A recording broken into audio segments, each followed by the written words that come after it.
Hello and welcome to the next episode of Claycraft, episode 2. Today's episode will be on Bomb Man from the Mega Man series. If you enjoy, please share with your friends and make sure to comment down below. Let me know which sculpture you'd like to see in a future episode. So my history with Bomb Man starts back with the first time I played Mega Man 1. And believe it or not, like out of all the Robot Masters on the select screen, Bomb Man was easily the one that stood out to me, mostly because even though the rest of the Robot Masters, they kind of looked like their title, like Cutman had scissors, Electman had like a mask with a lightning bolt on it, Fireman had literal fire on his head, Iceman was wearing a parka that the Inuit native people wear, and even Gutsman, he had like a big, tough look to him.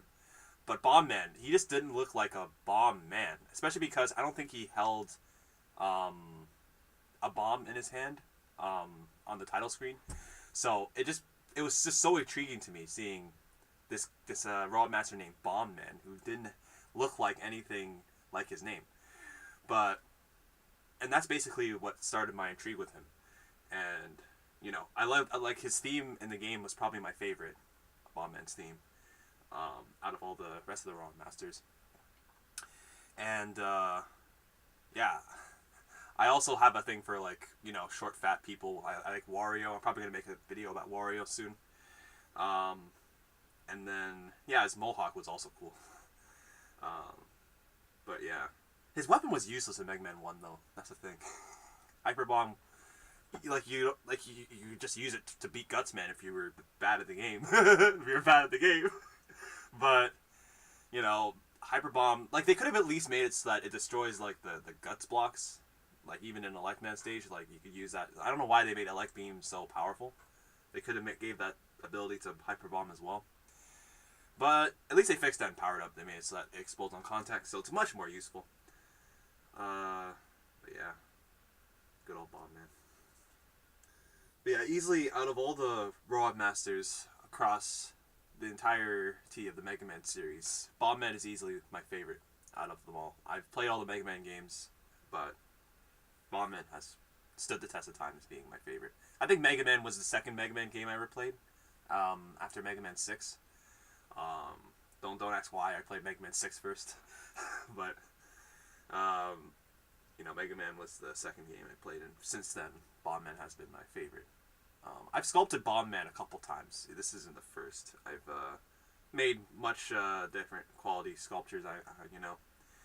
This one used an armature, and the thing about this armature was, it was kind of proportionate to a human body. So, Bomb Man's proportions, they weren't true to the game's proportions or the concept art's proportions. They're kind of more human-like, especially the torso. I'd say that the arms and legs, they were kind of done, somewhat accurate. But I'd say that the torso was probably the area that, sort of stretched. Like it kind of felt like I stretched his body out more than it should have been. The head, I kind of tried to keep it in proportion by making it a little bit bigger. But, the deed was already done with the torso. Overall, this sculpture wasn't too hard to make. I think it only took me probably 45 minutes to make in total. So, overall, a pretty smooth sculpting session, I'd say.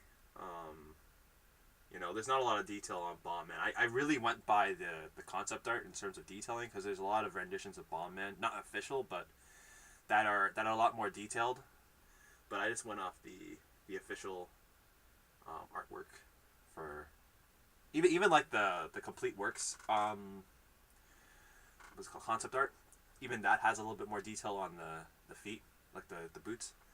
But I went for I just went for the official original artwork for this rendition. A little bit later in the video, you might see the camera angle change, and that's because I was kind of experimenting with a different point of view. I tried using a tripod next to me, but unfortunately, that didn't really bring the camera close enough to really see what I was doing clearly. I don't even think this method did either, because it was very shaky.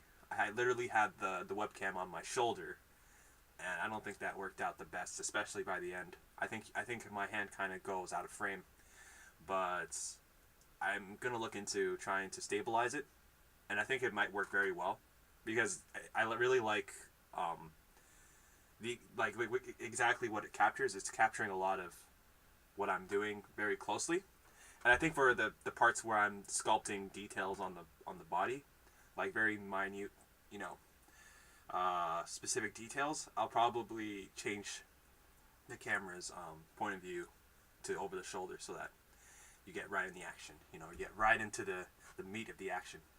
And then probably when I'm just making broad strokes on the armature, I'll probably put the camera on top of the rack again, the clothes hanger, so that you can get an overview of what I'm doing, and you know, kind of see, you know, get a bird's eye view.